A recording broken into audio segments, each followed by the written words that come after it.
see today how we can do some ngram analysis for our keywords in this Search Console dashboard. So the ngrams are here, and the data filters are here, and you have the chart here, the time series, and the overview of all the various entities that you have.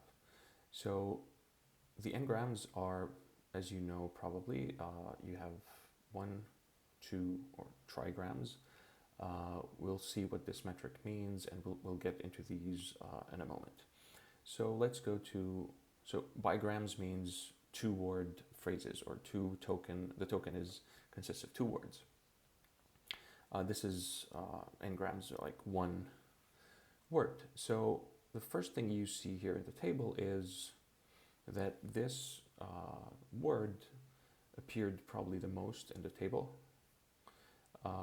in 822, and this is the absolute frequency, but the weighted frequency is a bit less. So the absolute frequency here is the number of queries in which this token appeared.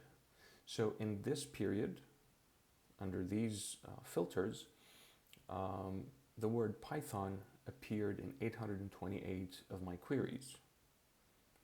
Okay, and the total number of impressions that these keywords generated is this much, 69,008. Okay, let's compare this to the word robots. We have a much smaller number of keywords containing it, 147, but the total number of impressions of these keywords, all the keywords that contain robots, is much larger than this one. It's 96,393. Okay, so this is the difference between absolute frequency and weighted frequency, and the relative value is simply this divided by this.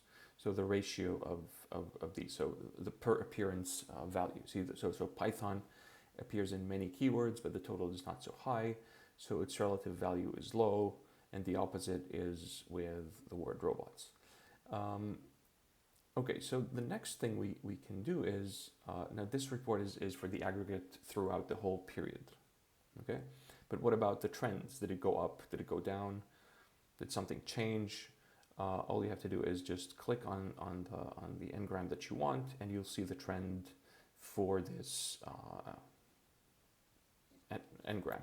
And you can choose whichever metric you want. You can see clicks, CDR, average position. Query count is interesting, I think. So you can see it's similar to the impressions. So we're ranking for less keywords, and then we have more keywords when we have more impressions. URL count could be also interesting. So let's go back to impressions, and now we can compare. We can easily click on robots and see how much of a difference there is. The difference wasn't that big here, then it became larger here. Now they're equal. Now they're not. So you can see what's happening in more detail. We can compare this to something like crawler, and we have now 3 charts in the same 3 lines in the same chart. We can remove and put these back again. You can deselect by clicking. Okay, and finally, I want to show you how to double check or see the distribution of your ngrams. One moment. I want to show you an example of how. Okay, here we go. So for example, let's take this keyword, or this ngram, bigram, SERPs location.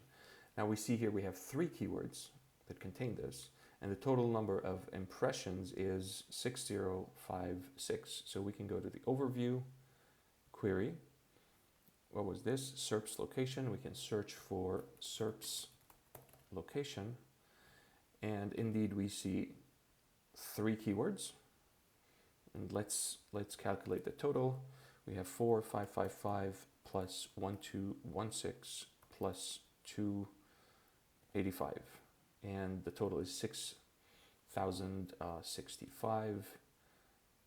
And yes, indeed, it's 6065. So this, if you want to dig deeper into any of those ngrams, you can search for it here in the overview, and you have the full detailed reports on this, and you can analyze further and see what you might be able to do. So that's it for the ngram part. I hope you liked it, and if you have any feedback, please let me know. Thank you very much.